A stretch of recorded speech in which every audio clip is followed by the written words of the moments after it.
अगर ये बारिश यूं ही होती रही तो फिर कहीं हमारा ये घोंसला भी ना उड़ जाए। मुश्किल से ये देखकर हमारे पास एक आसरा ही है। अगर बारिश ना रुकी तो हमारी ये फसल भी खराब ना हो जाए। टुनटुनी चिड़िया अपने पति से बातें कर रही थी कि तभी उनकी तरफ एक छत टूटकर गिर जाती है। जरा शुभ शुभ बोलो टुनटुनी। अच्छा हुआ हम उस तरफ नहीं बैठे थे। चलो अब जल्दी से सुनहरी को लेकर बाहर चलो। अपने घोंसले से बाहर आकर टुन्नू चिड़ा की नजर कुछ दूरी पे बने गाय के तबेले में जाती है। बाहर बारिश जोरों की थी, इसलिए वो वहीं जाकर रुक जाते हैं। एक तरफ उनका घोंसला टूट जाता है, साथ ही खेत की फसल भी बर्बाद हो जाती है। अगली सुबह बारिश रुक जाती है, लेकिन उन तीनों को जोरों की भूख लगी थी। पापा, जोरों की भूख लगी है। तुम दोनों यहीं रुको, मैं बंटी भाई से कुछ खाने का मांग कर आता हूँ। वो जल्दी से बंटी कबूतर के घर जाता है, जहाँ पहले से ही ताला लगा हुआ होता है। मैं एक काम करता हूँ, जल्दी से पास वाले बगीचे में से जाकर कुछ फल ले आता हूँ। कम से कम बिटिया की कुछ भूख तो शांत होगी। टुन्नू टुनटुनी से कहकर पास वाले बाग में जाने के लिए कहता है, जहाँ पहले से ही बहुत सारे अमरूद लगे हुए थे। तभी टुनटुनी उससे कहती है, सुनिए जी, आप सुनहरी के पास रुकिए, मैं फल ले आती हूँ, आप थक गए होंगे। ये कहकर टुनटुनी बाग में जाती है। इस बगीचे का मालिक तो कहीं दिखाई नहीं दे रहा है और बिना उसकी इजाजत के मैं ये कैसे ले जाऊँ? हे भगवान, उस मालिक को जल्दी भेज दो। एक तो वैसे ही हमारा घोंसला टूट गया है और हम लोग बेघर हो गए हैं, ऊपर से मेरे बच्चे और हम भूखे भी हैं। अगर इस बाग का मालिक आ जाए तो मैं उससे इजाजत ले लूँ। उसकी ये सभी बातें वहाँ पर लगे हुए अमरूद सुन रहे थे। तभी उनमें से एक अमरूद बोला, तुम्हारे साथ तो सच में कितना बुरा हुआ टुनटुनी। और हाँ, इस बगीचे का कोई मालिक नहीं है, हम सब परी लोग के जादुई अमरूद हैं। अरे बाप रे, ये तो सचमुच ही कमाल हो गया। कहीं ये कोई भूत तो नहीं है? नहीं नहीं, मैं जा रही हूँ। ओहो घबराओ मत, मैंने कहा ना हम जादुई अमरूद हैं और तुम्हारी मदद करना चाहते हैं। अपने जादू से तुम्हें जादुई सोने के अमरूद देकर तुम उन सोने के अमरूद को गांव के सुनार के पास ले जाकर बेच देना, जिससे तुम्हें अच्छे पैसे मिल जाएंगे। ये कहकर जादुई अमरूद अपने जादू से वहाँ पर सोने के अमरूद प्रकट कर देता है। वो अमरूद टुनटुनी के हाथ में आ जाते हैं, जिन्हें देख टुनटुनी खुश हो जाती है। अरे ये तो सचमुच सोने के अमरूद है, तुम्हारा बहुत बहुत शुक्रिया जादुई अमरूद। टुनटुनी जल्दी से वो अमरूद लेकर गाँव के बाजार में जाती है और सुनार के पास जाकर उन्हें अच्छे दाम में बेच देती है। सोने के अमरूद बेचकर मुझे कितने अच्छे दाम मिले हैं। अब तो हमारी परेशानियां खत्म हो जाएंगी। सबसे पहले जाकर खाने के लिए जलेबी ले चलती हूँ। सुनहरी देखेगी तो बहुत खुश हो जाएगी। उसे जलेबी कितनी पसंद है। टुनटुनी जलेबी पैक करवा कर लेकर जाती है और आकर सारी बात टुन्नू को बताती है। अब वो बाकी पैसों से घर बनवा लेती है, साथ ही खाने के लिए राशन भी भरवा लेती है।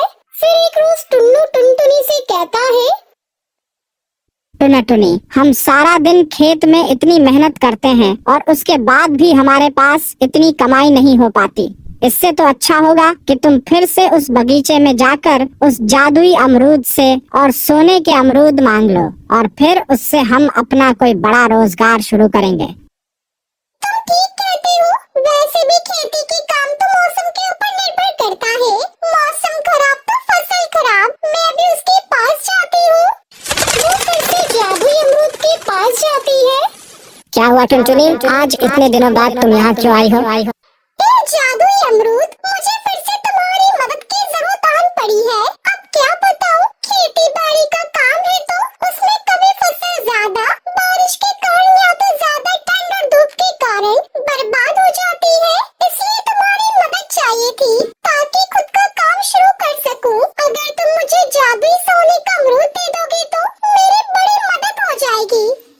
अच्छा ठीक है, मैं तुम्हें एक और जादुई सोने का अमरूद दे देता हूँ। तुम इन्हें बेचकर अपने लिए कोई अच्छा सा काम शुरू करना। अब गांव में कोई दूसरी अच्छी हलवाई की दुकान नहीं थी, इसलिए वो गांव में मिठाइयों की दुकान खोलने लगती है, जिससे उसकी दुकान बहुत अच्छी चलने लगती है और उसकी अच्छी कमाई होने लगती है। ये देखो टुन्नू जी,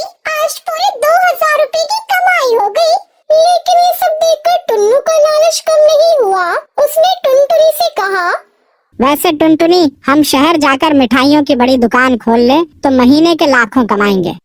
ज्यादा लालच भी अच्छा नहीं है टुन्नू जी। मैं गांव में रहकर भी अच्छा खासा कमा रही हूँ। इतना है कि हर साल खुद का घर ले सकूँ और बार बार यूँ जादुई अमरूद से मदद लेना अच्छी बात नहीं। उसने अभी तक हमारी बहुत मदद की है। हाँ तो एक बार और सही। और तुम तो पक्षियों की भलाई के लिए कर रहे हो ना। अगर बड़ी दुकान खोलेंगे तो वहाँ पर काम करने वालों को भी रखेंगे और साथ ही हम उनको रोजगार भी देंगे। अपने पति की बात सुनकर टुनटुनी एक बार फिर जादुई अमरूद के पास गई।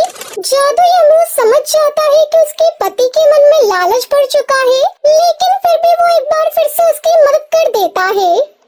ये लो टुनटुनी, अब इस सोने के अमरूद को बेचकर तुम खुद की दुकान शहर में खोल लो। लेकिन एक बात याद रखना, कभी किसी का हक मत मारना और सबके साथ अच्छे से बर्ताव करना, नहीं तो तुम अपना सब कुछ खो दोगी। टुनटुनी ने उस शहर आकर अपनी बड़ी दुकान खोल ली। वहीं उसका पति टुन्नू चिड़ा लालच में आकर अपनी दुकान में काम कर रहे पक्षियों का हक मारने लगा। जादुई अमरूद से इतना कुछ मिलने के बाद भी और इतना पैसा कमाने के बाद भी टुन्नू दूसरे गरीब पक्षियों का हक मारने लगता है, जो बात जादुई अमरूद को पसंद नहीं आती।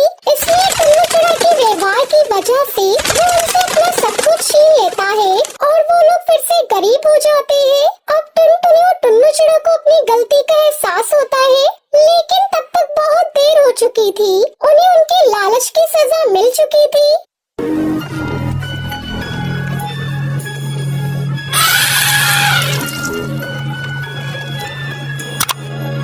ढोलकपुर जंगल में टुनटुनी चिड़िया छोटा सा ढाबा चलाती थी। उसका बड़ी मुश्किल से गुजारा हो रहा था। उसके ढाबे के सामने कालू कौवे का एयर कंडीशन रेस्टोरेंट था। सभी अमीर पक्षी वहां जाना पसंद करते थे। टुनटुनी की दुकान पर बहुत गरीब पक्षी ही आते थे, जिन्हें बहुत कम कीमत पर भोजन चाहिए था और इसी वजह से टुनटुनी बहुत गरीब थी। एक दिन उसके ढाबे में कमी ग्राहक तोताराम आया। ये ढाबा तो बहुत छोटा है, पता नहीं यहाँ खाना सफाई से बनता भी होगा या नहीं। जी हाँ, मैं बहुत सफाई से खाना बनाती हूँ। कहिए आप क्या खाएंगे? दरअसल तो सामने वाला रेस्टोरेंट पूरा भर चुका है। आज संडे के कारण वहाँ की प्री बुकिंग हो चुकी है और मैं बहुत भूखा हूँ, इसलिए सोचा यही खाना खा लूँ। जो कुछ भी आपके ढाबे पर हो ले आइए। यहाँ ज्यादा ऑप्शन तो नहीं दिख रहे हैं। मैं दाल मखनी, सब्जी, रायता, पापड़, रोटी, सलाद की पूरी थाली लगा देती हूँ। हाँ, इतना तो मैं खा ही जाऊंगा। कोई डेजर्ट हो तो वो भी दे दीजिएगा। डेजर्ट? वो क्या होता है? मेरा मतलब है कि खाने के बाद कुछ मीठा हो जाए तो मजा आ जाए। हाँ हाँ, क्यों नहीं। मैं मीठे में खीर या बेसन के लड्डू दे सकती हूँ। अकेले काम करने के कारण मैं ज्यादा पकवान नहीं बनाती। तो कोई हेल्पर रख लीजिए। वैसे मुझे खीर बहुत पसंद है।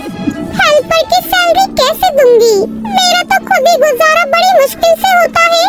कुछ ही देर में टुनटुनी ने तोताराम के सामने खाने की थाली और एक कटोरी खीर रख दी। खाना खाकर तो तोताराम की आत्मा तृप्त हो गई। अरे वाह वाह वाह वाह, खाना तो बहुत ही स्वादिष्ट था। इसमें तो होटल का नहीं बल्कि माँ के हाथ वाला स्वाद है। कितने पैसे हुए?